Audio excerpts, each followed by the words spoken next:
할렐루야. 찬송가 301장입니다. 찬송가 301장 부르시면서 12월 21일 새벽 기도에 드리겠습니다.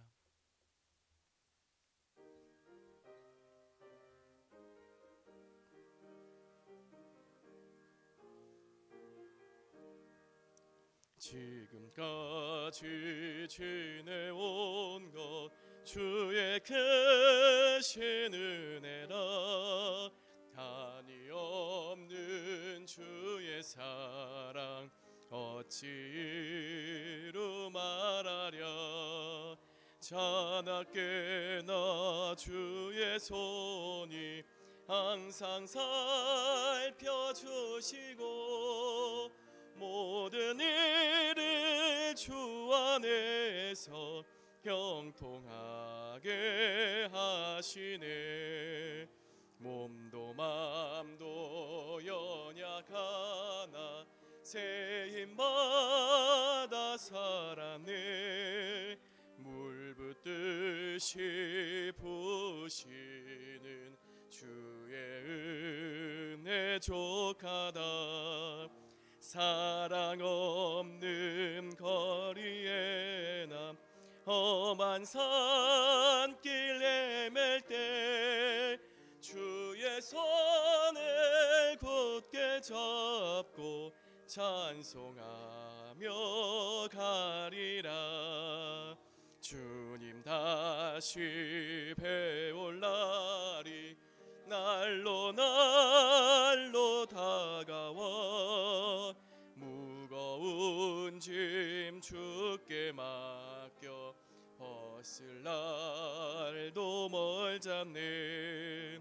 나를 위해 예비하신 고향 집에 돌아가 아버지의 품 안에서 영원토록 살리라. 아멘. 428장입니다.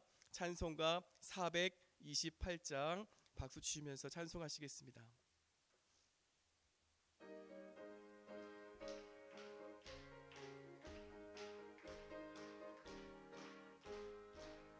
내 영혼의 햇빛 비치네. 저 영광 찬란해.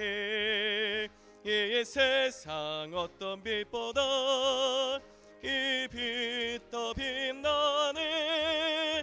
주의 영광 빛난 광채 내게 비춰 주시옵소서. 그 밝은 얼굴 배울 때 나의 영혼 기쁘다. 내 영혼에 노래 있으니 주 찬양합니다. 주 귀를 기울이시사 다 듣고 계시네. 주의 영광 빛난 광채 내게 비춰 주시옵소서. 그 밝은 얼굴 배울 때 나의 영혼 기쁘다. 내 영혼의 봄날 되어서 주 함께 하실 때 그 평화 내게 깃들고 주 은혜 꽃피네. 주의 영광 빛난 광채 내게 비춰 주시옵소서. 그 밝은 얼굴 배울 때 나의 영혼 기쁘다. 내 영혼에 희락이 있고 큰 소망 넘치네. 주 예수 복을 주시고 또 내려주시네. 주의 영광 빛난 광채 내게 비춰 주시옵소서. 그 밝은 얼굴 배울 때 나의 영혼 기쁘다. 아멘. 하나님의 말씀은 신명기 34장의 말씀입니다. 신명기 34장 1절부터 12절까지 말씀 한 절씩 교독하시겠습니다. 모세가 모압 평지에서 느보산에 올라가 여리고 맞은편 비스가산 꼭대기에 이르매 여호와께서 길르앗 온 땅을 단까지 보이시고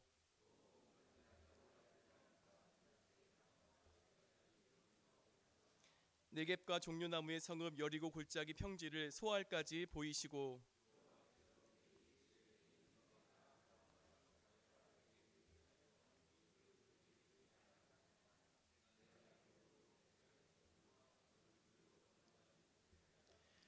이에 여호와의 종 모세가 여호와의 말씀대로 모압 땅에서 죽어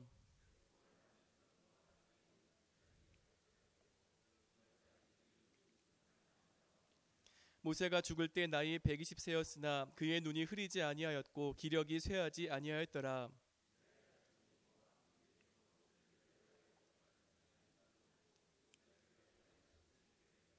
모세가 눈의 아들 여호수아에게 안수하였으므로 그에게 지혜의 영이 충만하니 이스라엘 자손이 여호와께서 모세에게 명령하신 대로 여호수아의 말을 순종하였더라.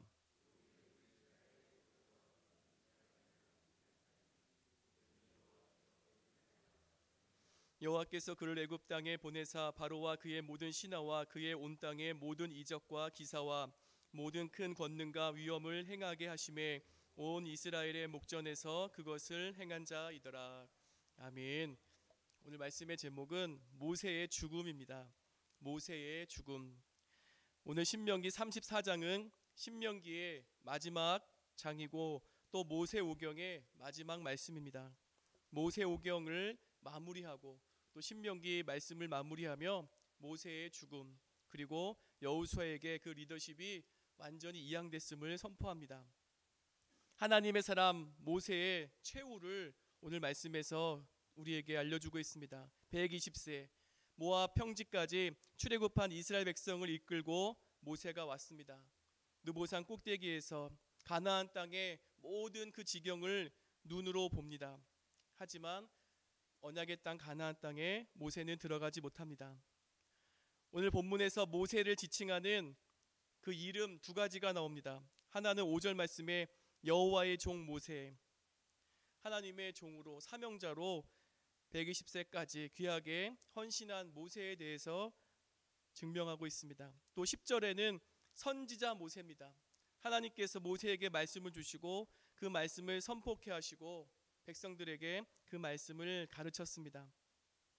하나님의 뜻에 전적으로 순종하며 여호와의 종으로 그리고 선지자 모세로 그 사명을 감당하고 하나님이 부르실 때에 순종하며 그 부르심에 응답합니다.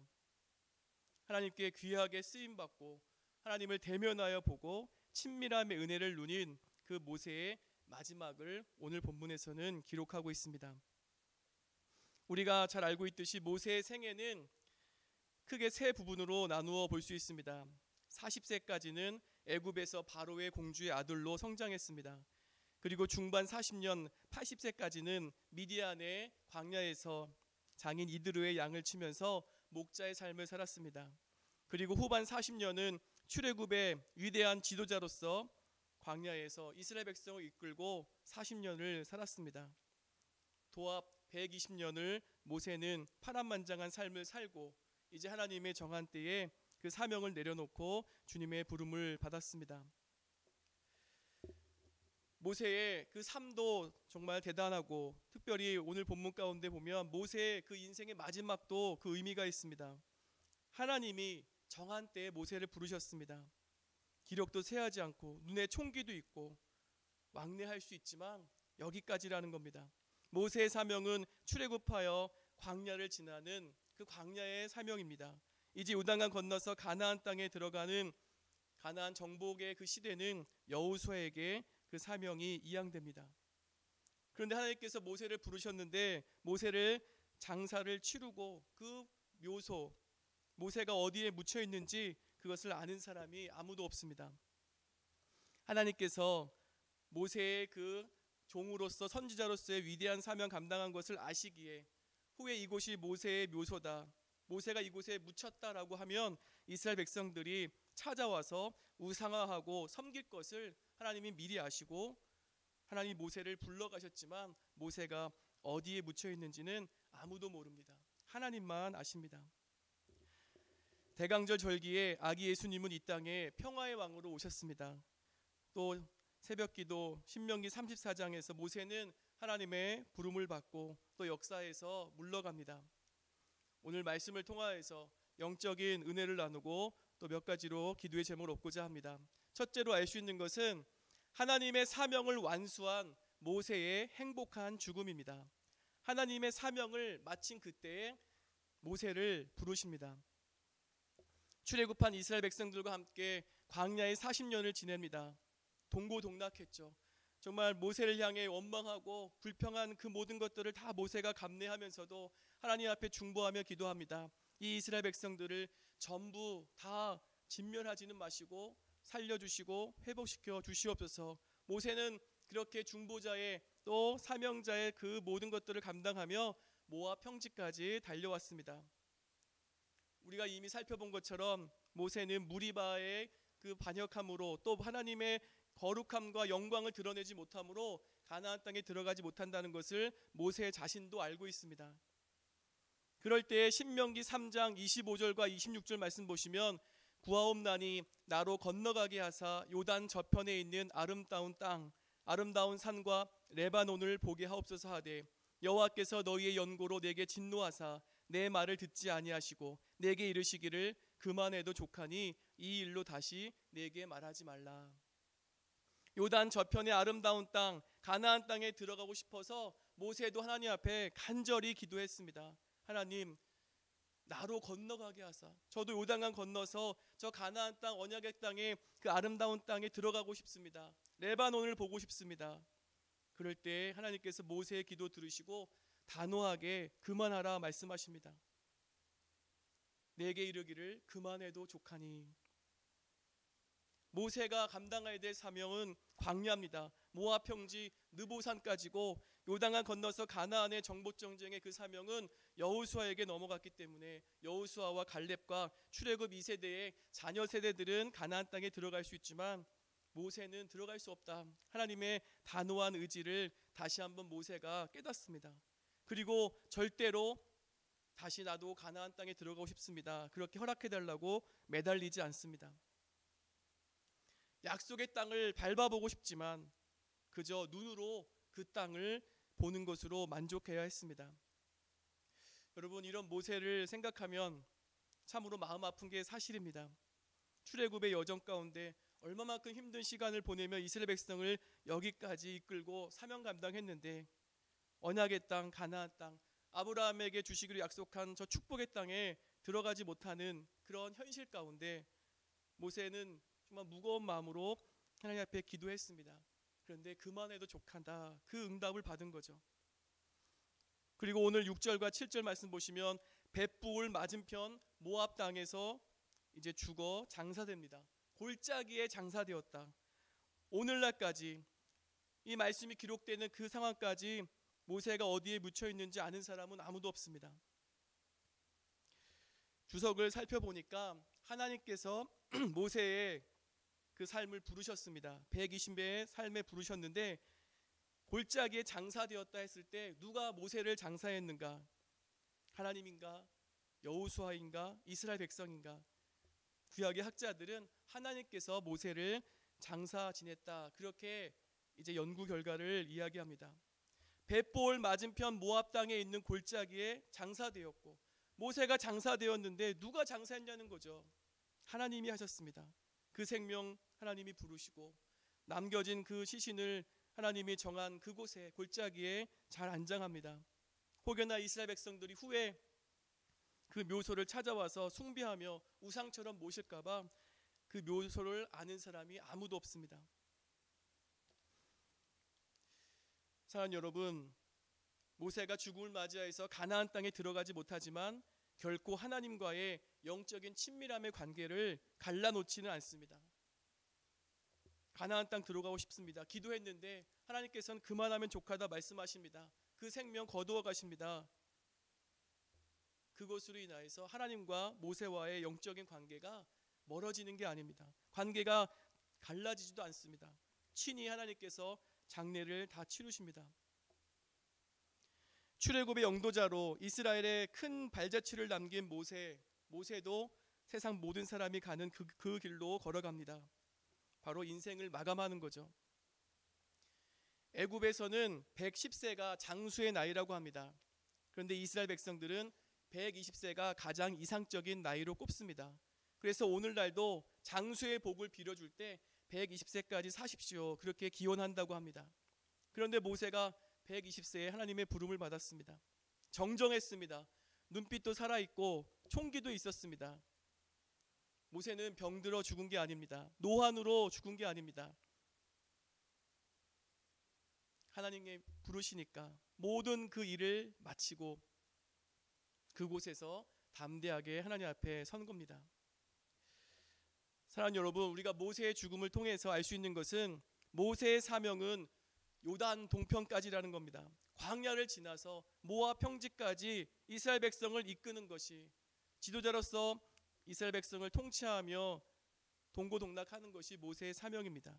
이제 요단강 건너서 가나안 땅을 차지하는 것은 여호수아의 사명입니다. 어떤 업적을 많이 남겼는가, 어떤 성과를 냈는가, 그것이 중요한 것이 아니죠. 하나님께서 맡겨주신 사명을 최선을 다해서 감당했는가, 그것이 중요한 줄 믿습니다.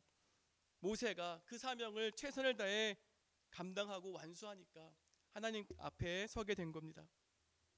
혹시라도 광야에서 여기까지라면 모세는 그곳에서 멈췄을 겁니다. 그리고 요단 동편까지, 여기까지 와서 충분하다, 그럴 때에 모세는 순종합니다. 우리는 어떻습니까? 하나님, 제가 부족한데 어떻게 하나님 앞에 설 수 있겠습니까? 제가 이 성과를 열매를 거두고 마무리 지어야 되는데 아직 부족한 것이 있습니다. 어떻게 하나님 앞에 서겠습니까? 그것이 아니라 하나님이 부르시면 사명 감당하는 그때 하나님 앞에 믿음으로 서야 되는 줄 믿습니다. 복음주의 지성이라고 불리던 프란시스 셰퍼 목사님이 이제 육신의 질병, 암으로 투병하시다가 돌아가셨습니다.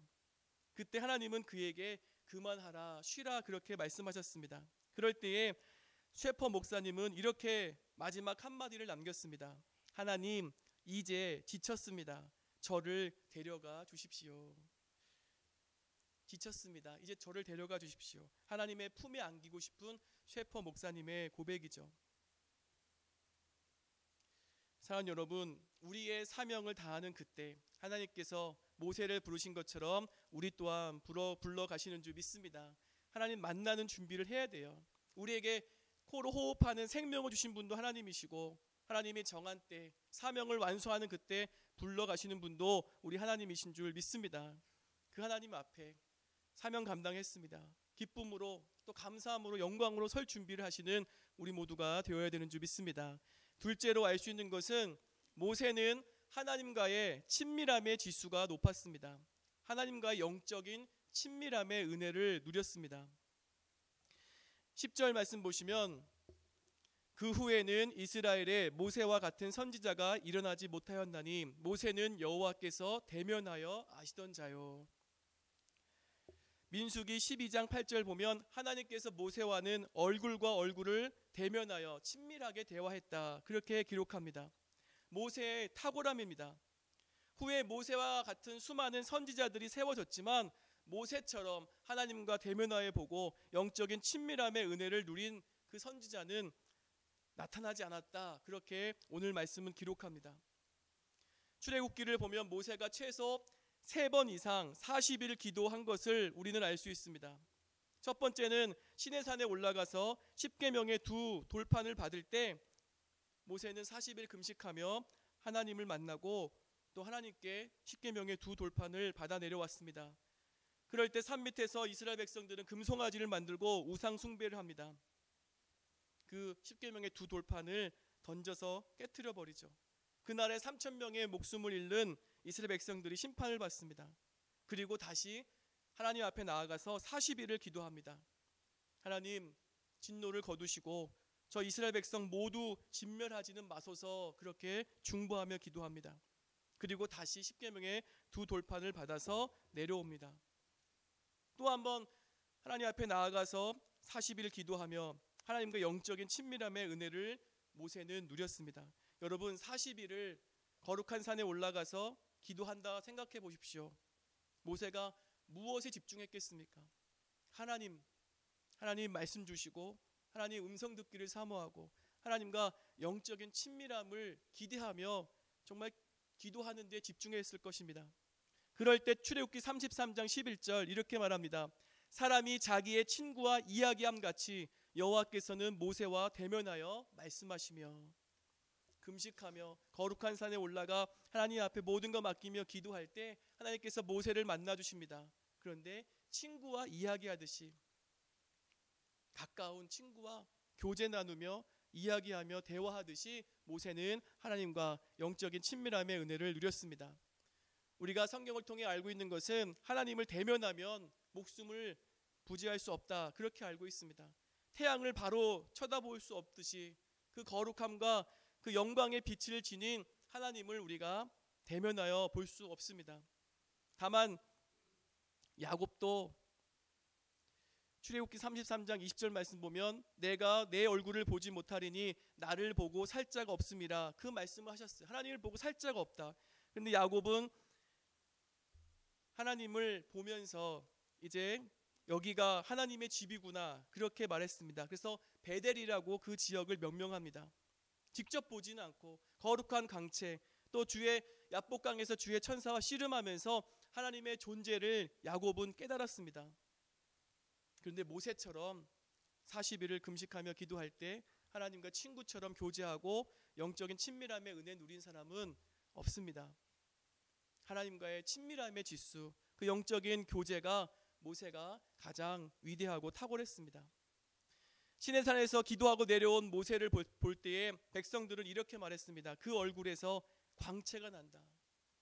하나님을 대면하여 보며 교제하고 그 기도를 마치고 내려올 때 그 얼굴에서 광채가 납니다. 하나님이 아니라 모세의 얼굴을 바로 쳐다볼 수 없었습니다. 그래서 수건으로 백성들이 얼굴을 가렸습니다.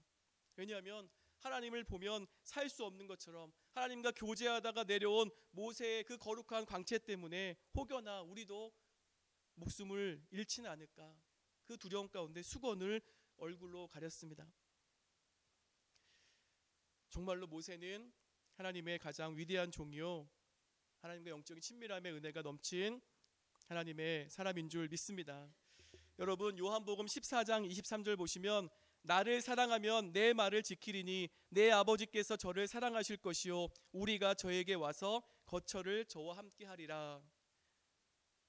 거처를 함께 한다라는 말은 동거하는 것, 마주 대하는 것, 그 이상의 친밀함을 나타냅니다. 예수님께서 거처를 예비하고 다시 돌아와서 제자들을 불러가시고 또 믿음의 사람들을 불러갈 때에 저와 함께 하리라, 동거하는 것 이상의 친밀함의 교제입니다. 우리가 저 천국에 갈 때 부활의 주님을 얼굴과 얼굴을 맞대어 보는 영적인 은혜를 누리잖아요. 하나님을 사랑하고 예수님을 사랑하면 그 말씀을 지켜 행하고, 그리고 말씀대로 살다가 우리가 주님 앞에 서게 될 때에 거룩함, 그리고 하나님의 그 광채 가운데 하나님과 동거하는 그런 영적인 은혜를 우리가 누리게 되는 줄 믿습니다.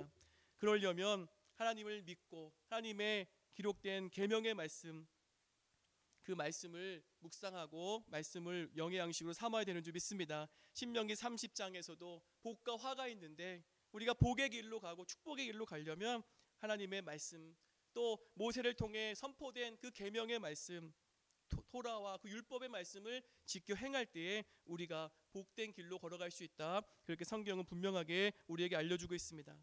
다윗도 시편 25편 4절에서 여호와의 친밀하심이 그를 경외하는 자들에게 있으며 그의 언약을 그들에게 보이시리로다. 여호와의 친밀하심의 은혜가 여호와를 경외하는 자들에게 있다는 겁니다. 그리고 그 언약을 붙잡고 언약을 이루는 그 믿음의 사람에게 여호와의 친밀하심의 은혜가 임하게 된다는 말씀이죠. 다윗이 여호와를 경외하는 자였습니다. 그리고 여호와의 친밀하심의 은혜를 누렸습니다. 바라기는 모세가 하나님과 영적인 친밀함의 은혜를 누린 것처럼 우리도 날마다 하나님 말씀 묵상하고 또 여호와를 경외하는 믿음 가운데 하나님과의 인격적인 교제 나누시고 하나님의 사람으로 귀하게 쓰임 받으시기를 예수님의 이름으로 축원드립니다. 마지막 세 번째입니다. 하나님은 시대에 맞는 지도자를 세우십니다. 하나님은 시대에 맞는 지도자를 세우십니다. 바로 모세의 후계자 여호수아를 세우신 것이죠. 9절 말씀에 모세가 눈의 아들 여호수아에게 안수하였으므로 그에게 지혜의 영이 충만하니 이스라엘 자손이 여호와께서 모세에게 명령하신 대로 여호수아의 말을 순종하였더라. 이제 모세는 120세에 하나님의 부름을 받습니다. 파란만장했던 출애굽 시대가 저물어갑니다. 그리고 여호수아를 중심으로 한 가나안 정복의 새로운 시대가 열립니다.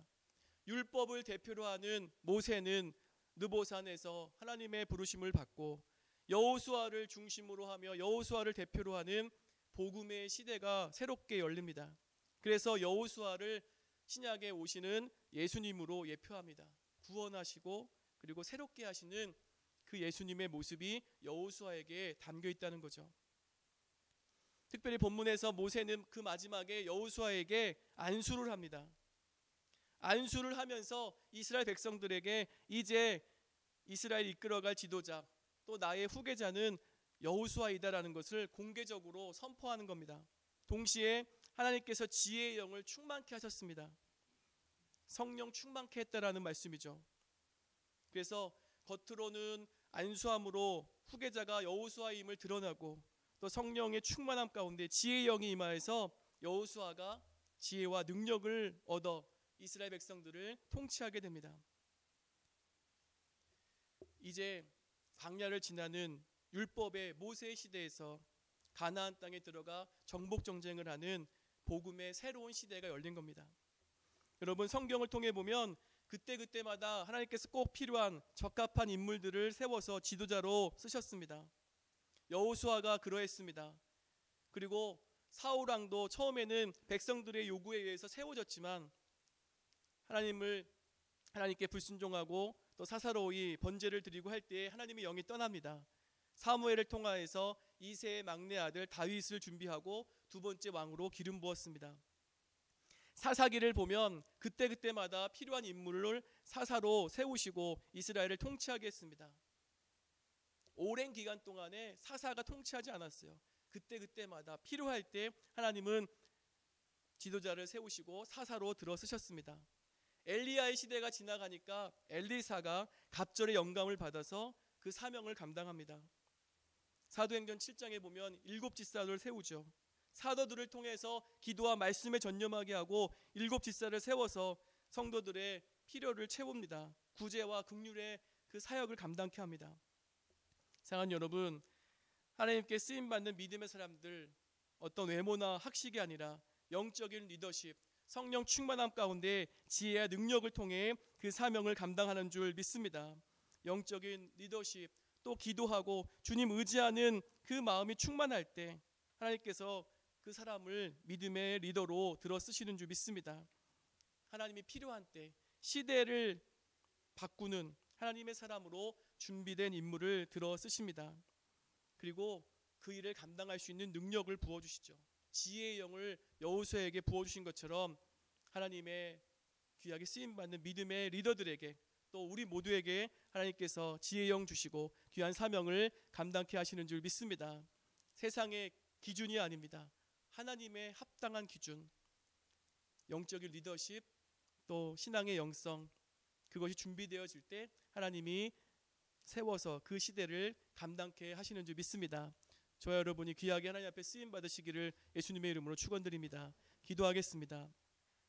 하나님, 신명기 34장 마지막 이제 신명기의 말씀 또 모세오경의 마지막의 말씀을 나누었습니다. 모세는 그 사명 감당할 때 하나님의 부르심을 받고 담대하게 믿음으로 하나님 앞에 섰습니다. 여호수아에게 그 리더십이 이양됐고 지혜의 영이 충만하여서 여호수아도 모세가 없기 때문에 두려움도 있고 내가 어떻게 할까 염려하지만 담대함 가운데 말씀 묵상하며 그 사명을 감당했습니다. 모세는 하나님과 얼굴과 얼굴을 대면하여 본 영적 친밀함의 그 은혜를 누리며 120년의 삶을 살았습니다. 하나님, 정말 우리도 하나님과 영적인 친밀함의 교제를 나누고 말씀 묵상하며 하나님의 은혜를 누리게 하시고 우리에게 맡겨진 사명 기쁨으로 감당하여 그 사명을 다 완수할 때 하나님 앞에 서는 그 모든 것을 믿음으로 고백하게 하여 주시옵소서. 무엇보다 사명 감당할 수 있는 지혜의 영, 성령 충만함, 지혜와 능력을 허락하여 주시는 줄 믿습니다. 내가 준비됐고 내가 할 수 있다 그래서 들어쓰임 받는 것이 아니라 하나님의 때에 하나님께서 필요한 그 사람을 세우시고 하나님이 지혜의 영을 부어주시는 줄 믿습니다. 가정에서, 믿음의 기업에서, 저 세상에서, 무엇보다 우리 광림지단에서 하나님 앞에 귀하게 사명 감당하고 하나님 나라 확장하는 데 헌신할 수 있도록 성령 충만함으로 기름 부어 주시옵소서. 이 나라의 민족에 필요한 지도자 주님이 세워주신 줄 믿습니다. 올바른 통치하여서 우리나라 대한민국이 선진 인류 국가로 발돋움하게 해주시고 세계적으로 큰 영향력을 펼치는 믿음의 나라로 부흥하고 발전하게 하여 주시옵소서. 저 잘못된 북한 정권도 속히 변화되게 해주시고 하나님 백두부터 한라까지 주의 복음이 전파되어 복음의 능력으로 평화 통일을 이루어 주시옵소서. 아기 예수님의 오심을 기다리는 대강절 이제 성탄을 앞두고 있습니다. 혹여나 우리 주위에 우리 이웃에 하나님 어렵고 외롭고 또 경제적으로 또 추위와 어려움 가운데 있는 아버지 하나님 그 사람들을 우리가 긍휼의 눈으로 바라보고 예수님의 마음으로 바라보고 사랑의 손길을 전하고 예수님의 그 복음을 전할 수 있도록 주님께서 믿음 허락하여 주시옵소서.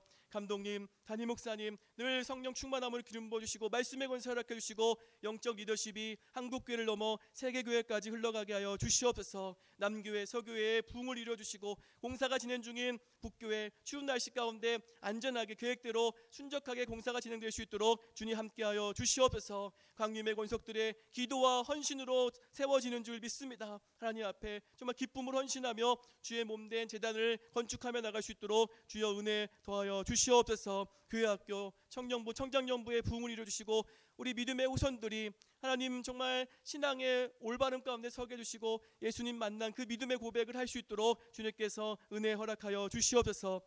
11조 감사 선의 예물 드린 손길이 있습니다. 하나님 드린 손길 드린 예물 기뻐 받아주시고 더 많은 것 귀한 것 주님 앞에 드릴 수 있도록 믿음의 기업 축복하여 주시옵소서. 삶의 지경을 넓혀 주시옵소서. 오늘 하루도 모세처럼 주님과 인격적인 교제를 나누는 축복의 한날 되게 하심을 믿고 예수님의 이름으로 기도하옵나이다. 아멘. 우리 말씀 붙잡고 나라 민족을 위해서 특별히 성탄의 절기를 앞두고 있는데 어려운 이웃 또 환우와 여러 가지 어려운 가운데 있는 믿음의 권속들 중보하며 기도하겠습니다. 다 같이 기도하겠습니다. 하나님, 성탄절기에 아기 예수님은 이 땅에 오시지만 모세는 오늘 말씀 가운데 그 삶을 마치고 주님 앞에 섭니다. 사명 감당하니까 주님 앞에 담대하게 섭니다. 여호수아에게 리더십이 양됩니다. 하나님 정말 믿음으로 주님 앞에 서고 하나님 얼굴과 얼굴을 대면하여 보는 영적인 친밀한 은혜 누리게 하여 주시옵소서.